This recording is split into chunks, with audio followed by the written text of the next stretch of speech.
ഇനി കുഴപ്പമൊന്നുമില്ല. വേലി കയ്യിന്ന് തെറിച്ചു പോയപ്പോ അറിഞ്ഞില്ല അല്ലേ? ഇല്ല. ദേ, അതെന്റെ കയ്യിലുണ്ട്.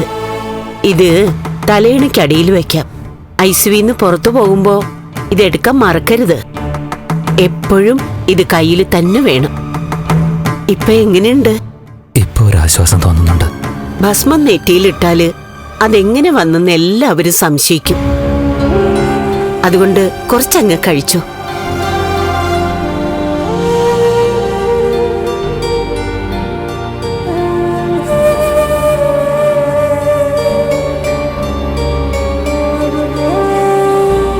നല്ല തണുപ്പ് തോന്നുന്നുണ്ടോ? എല്ലാവരുടെയും പ്രാർത്ഥന കൂടെയുണ്ട്. മഹാലക്ഷ്മിയുടെയും കണ്ണന്റെയും പിന്നെ പുറത്തു നിൽക്കുന്ന മോന്റെ കൂട്ടുകാരുടെയും ഒക്കെ.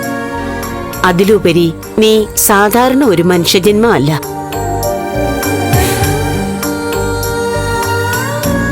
അതുകൊണ്ട് നിന്നെ അത്ര പെട്ടെന്ന് അപായപ്പെടുത്താൻ ആർക്കും കഴിയില്ല.